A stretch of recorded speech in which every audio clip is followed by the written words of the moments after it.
দেউলটি নামটা মনে আসলেই কথাশিল্পী শরৎচন্দ্র চট্টোপাধ্যায়ের কথা এবং রূপনারায়ণের ছবি মনের মণিকোঠায় ভেসে ওঠে। তো দেউলটি দেখবার বাসনা নিয়ে বেরিয়ে পড়লাম। গন্তব্য হাওড়া স্টেশন।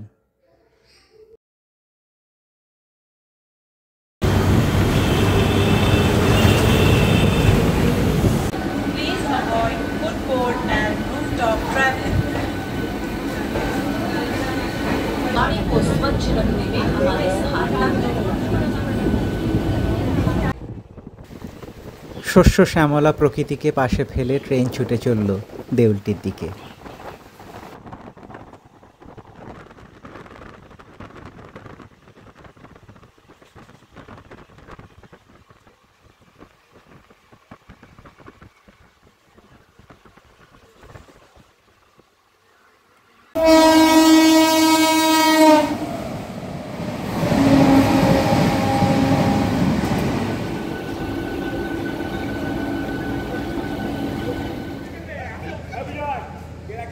এই হলো দেউলটি স্টেশন। স্টেশন চত্বরটা বেশ সুন্দর, কিন্তু নিরিবিলি ফাঁকা, গাছগাছালিও রয়েছে। আজকে অমর কথাশিল্পী শরৎচন্দ্র চট্টোপাধ্যায়ের বাড়ি দেখব বলে এসেছি দেউলটি। এই দেউলটি স্টেশন আমি দাঁড়িয়ে আছি। এখান থেকে যেতে হবে খানিকটা শরৎ কুটির অবধি। প্রথমে এখান থেকে জিজ্ঞাসা করলাম দাদাদের দোকানে, বললো যে এখান থেকে দেউলটি বাজার, দেউলটি বাজার থেকে টোটো যায়, টোটো করে যেতে হবে হচ্ছে শরৎ কুটির অবধি। তো চলুন আমার সঙ্গে আজকে আপনারা দেউলটিতে এসে শরৎ কুটির সফর করবেন। দেউলটি স্টেশন থেকে ওই দেখা যাচ্ছে ওই দিকে সিঁড়ি, ওই সিঁড়ি দিয়ে নামতে হবে।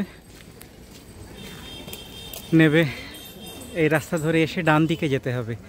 ডান দিকে চলে গেলে দেউলটি বাজার, বাজারের মধ্যে দিয়ে মিনিট 5 হাঁটলেই ওভারব্রিজের নিচে ওপারটাতে টোটো স্ট্যান্ড, ওইখান থেকে টোটো ধরে যেতে হবে। ওইটা হচ্ছে স্টেশনের রাস্তা। স্টেশন থেকে বেরিয়ে এসে এখানে এটা মেন রোড।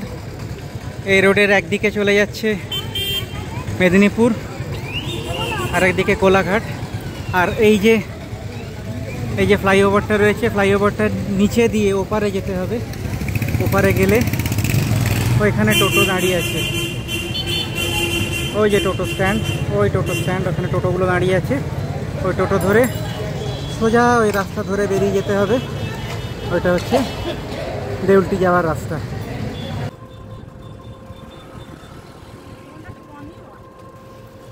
ওভারব্রিজ ক্রস করে যেখানে টোটোগুলি দাঁড়ায় ওখান থেকে টোটো ধরে এগিয়ে চললাম শরৎ কুঠির দিকে।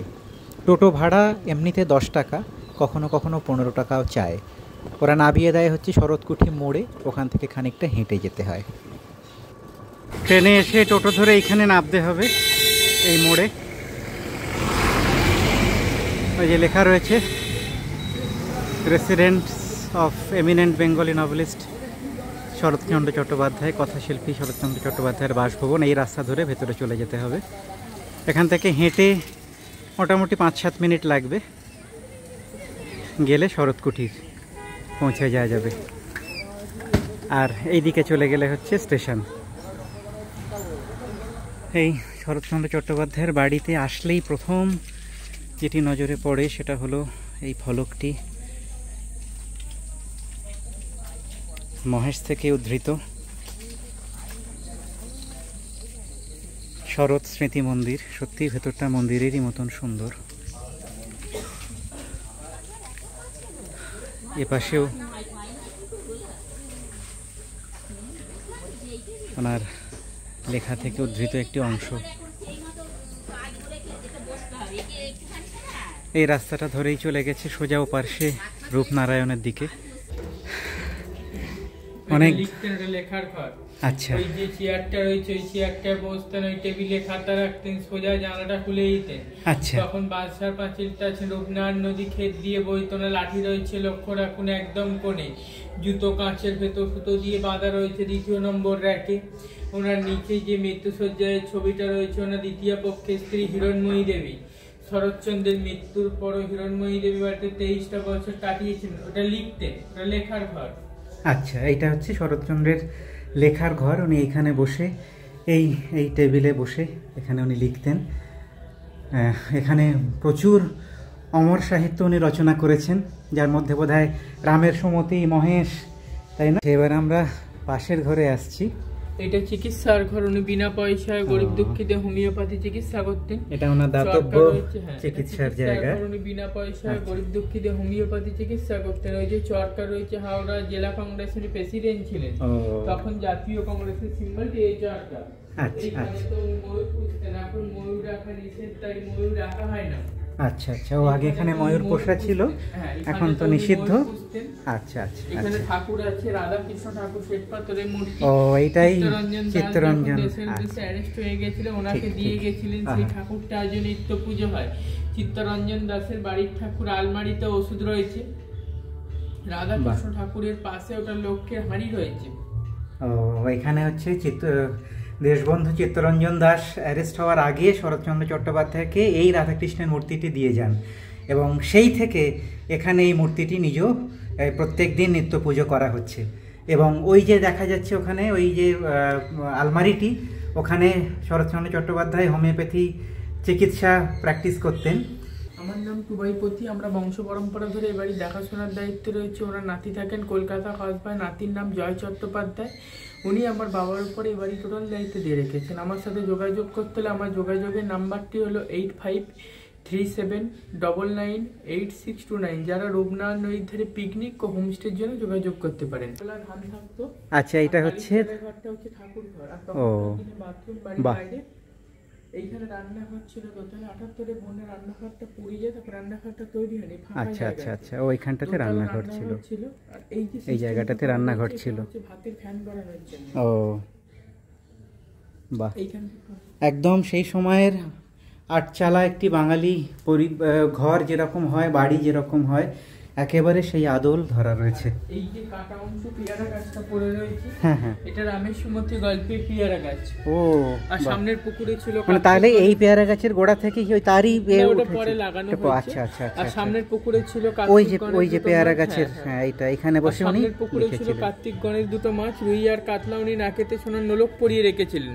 উনি যখন দুপুরে খাবার দিতেন, কার্তিককে ডাকলে কার্তিক আসতো, গণেশকে ডাকলে গণেশ আসতো। সামনের পুকুর থেকে মাছ। আর এইটা হচ্ছে সিমেন্টের ঠেক, পেয়ারা গাছটাকে উপরে ঠেক দিয়ে রাখা ছিল। আচ্ছা, ও হ্যাঁ, চলুন।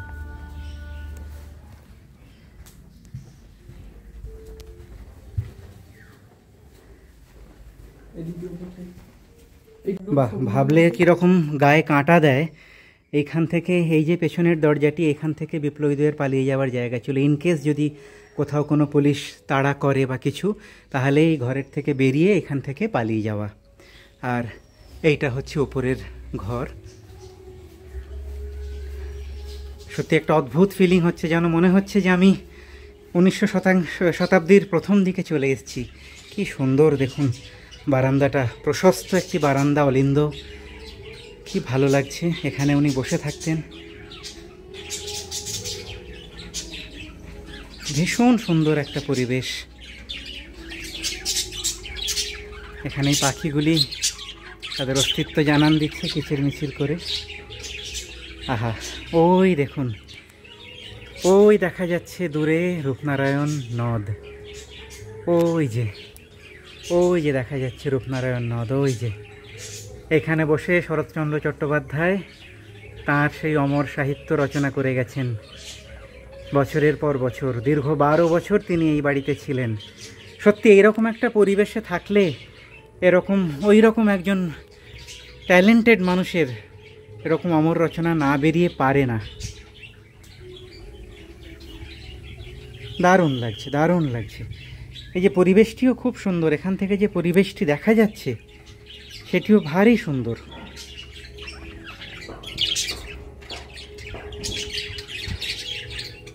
এখানে শরৎচন্দ্রের একটি আবক্ষ মূর্তি বসানো রয়েছে, নিচে গিয়ে কাছ থেকে দেখব।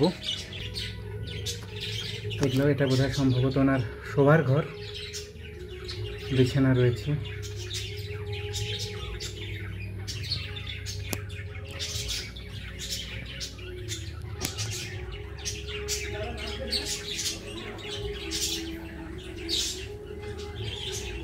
ঘরটাতে ব্যবহৃত ওনার জিনিসপত্র, আল্লা সব কিছু রয়েছে। এটিও আরেকটি ঘর যেটা দেখতে পাচ্ছি।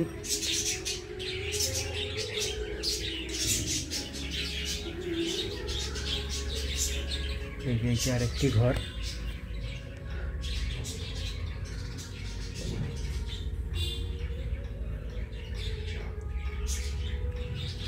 সবই কিন্তু কড়িকাঠের ছাদ।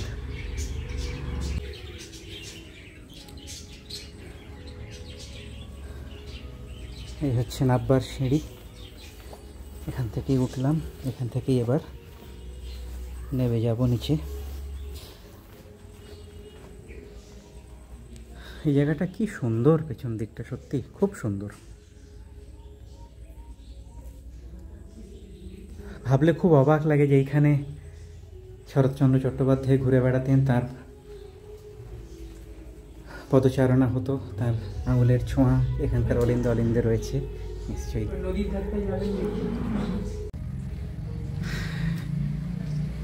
ভীষণ সুন্দর। আমি নিচেটাতে এসেছি, এখানে ঝাউ গাছগুলো রয়েছে। বাগানটা খুব পরিপাটি করে সুন্দর করে সাজানো, বোঝাই যাচ্ছে যে নিয়মিত এর রক্ষণাবেক্ষণ হয়। হ্যাঁ, দোতলা বাড়ি, কড়িকাঠ এবং ওপরে টালির ছাউনি দেওয়া।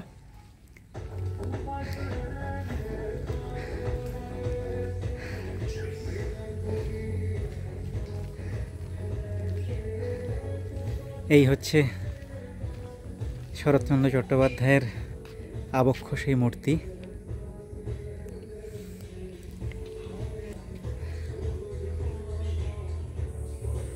ভীষণ ভালো লাগছে কিন্তু সত্যি, মানে আমার আসতে দেরি হয়েছে আসলে আজকে।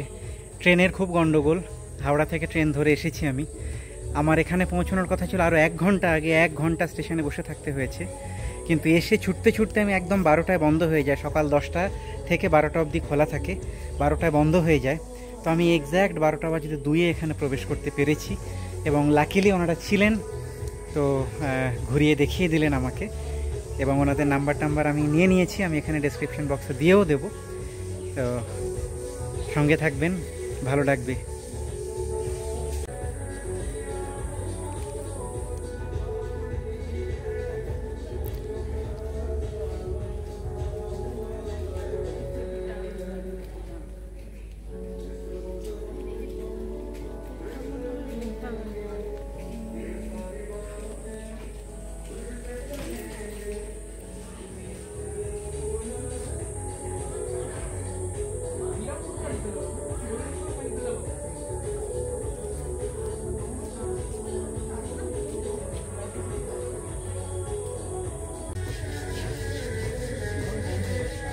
পশ্চিমবঙ্গ হেরিটেজ কমিশন আইন 2001-এর 2 নম্বর ধারা অনুসারে এই পুরো কীর্তিটি সংরক্ষিত রয়েছে।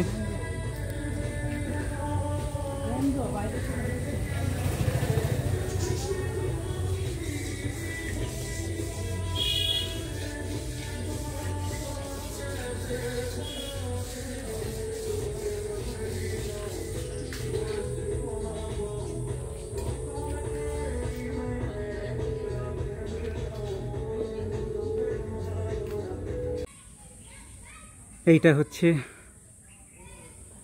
শরৎচন্দ্র চট্টোপাধ্যায় এবং স্বামী বেদানন্দ, ওনাদের স্মৃতিসৌধ। এখানে ওনাদের অস্থি সম্ভবত রাখা আছে এবং এইটা শরৎবাবুর স্ত্রী হিরণময়ী দেবীর, যিনি তার শেষ জীবন এখানেই কাটিয়েছিলেন। ঠিক বাড়ির এই পাশে বাড়ি এবং তার ঠিক বাইরে এই কোণটাতে হচ্ছে ওনাদের এই স্মৃতিসৌধগুলো রয়েছে।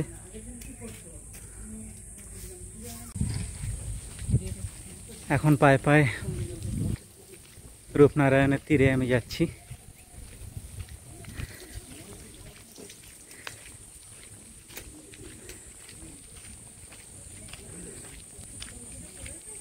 শরৎবাবুর বাড়িটি আমাদের সত্যিই দেখা উচিত সবাইয়ের, অন্তত একবার করে। কারণ এরকম অমর কথা শিল্পী আমাদের বাংলা সাহিত্যে খুব কমই আছেন। আমি আজকে একটু ভয়ই পেয়ে গেছিলাম যে সম্ভবত আমার আজকে আর শরৎ কুঠির দেখা হলো না, অত দূর থেকে আসছি আমি, কিন্তু ঈশ্বর সহায় আমি দর্শন পেয়েছি শরৎ কুঠিরের। ওনারা বলেও দিয়েছেন, বুঝিয়ে দিয়েছেন। আমার পরে যারা এসছেন তারা আর ঢুকতে পারেননি, কারণ গেট বন্ধ হয়ে গেছে। আমি ভেতরে ছিলাম, তাই ভালো করে দেখে আমি সব কিছু তুলে ধরতে পেরেছি। এখন রূপনারায়ণের তীরে আমি যাচ্ছি হাঁটতে হাঁটতে। রূপনারায়ণ যাওয়ার পথে এরকম একটি ছোট্ট মাঠ পড়বে, এখানে খেলার মাঠ, বাচ্চারা এখানে খেলছে, একদম গ্রাম্য পরিবেশ।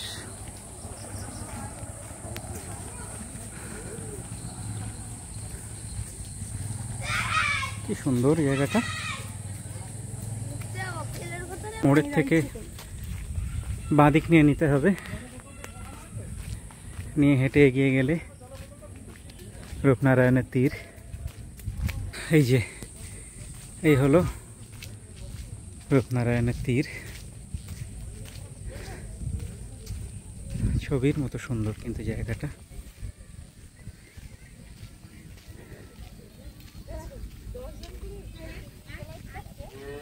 তো দেখুন ওই দূরে হচ্ছে, ওই ওপাশে ওইটা হচ্ছে পূর্ব মেদিনীপুর দেখা যাচ্ছে।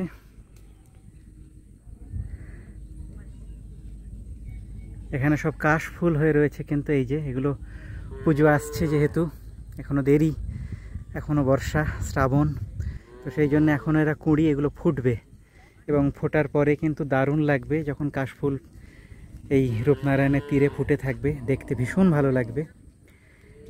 এখন দেখুন পুরো নদী একদম উপছে রয়েছে, ভরা নদী যাকে বলে। তো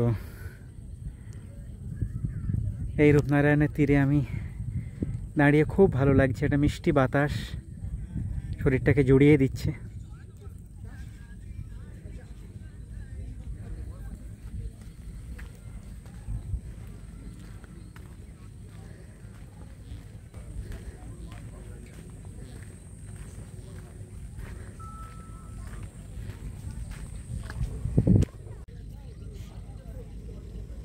বর্ষার জল পড়ে প্রত্যেকটা পাতা, প্রত্যেকটা গাছ যেন হাসছে, ভীষণ সবুজ, ভীষণ সতেজ চারপাশটা।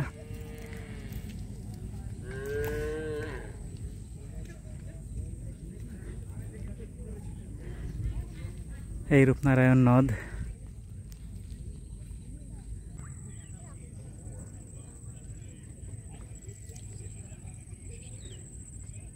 কলকাতার অনতি দূরে এরকম সুন্দর একটি জায়গায় অনায়াসে সারাটা দিন কাটিয়ে দেওয়া যায়।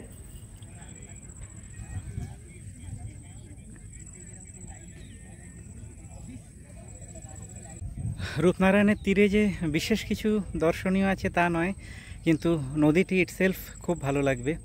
নদীর ধারে চুপচাপ বসে থাকতে ভীষণ ভালো লাগবে, সময় কেটে যাবে একদম স্থির হয়ে নদীর দিকে তাকিয়ে থাকলে। এই যে প্রবহমান গতি, বিশেষ করে এই বর্ষাতে এখন নদীর যে চেহারা, তার দিকে তাকিয়ে থাকলেই সময় কেটে যায়। আর এরকম কাশফুলের বন রয়েছে চারপাশটায়, ভীষণ ভালো লাগছে, কিন্তু আমার খুব ভালো লাগছে। যেদিকেই দেখছি একটা অদ্ভুত সুন্দর ল্যান্ডস্কেপ।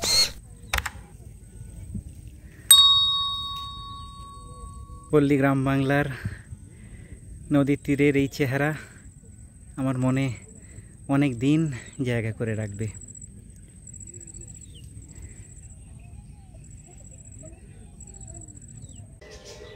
চারপাশটা একদম একটা আশ্রমের পরিবেশ হয়ে রয়েছে, পাখিদের ডাক এবং নিস্তব্ধতা আর সবুজের সমারোহ, এই মিলেই হলো শরৎকুঠি। আজকের মতো আমার এই অবধি শরৎকুঠি অভিযান শেষ হলো। আগামী দিনে আবার আসার ইচ্ছা আছে সপরিবারে। মহেশ, তোমার সৃষ্টিকর্তার মধ্যেই তুমি বেঁচে আছো, সেই মহেশকে সেলাম, সেই শরৎচন্দ্র চট্টোপাধ্যায়ের অমর সৃষ্টিকে সেলাম।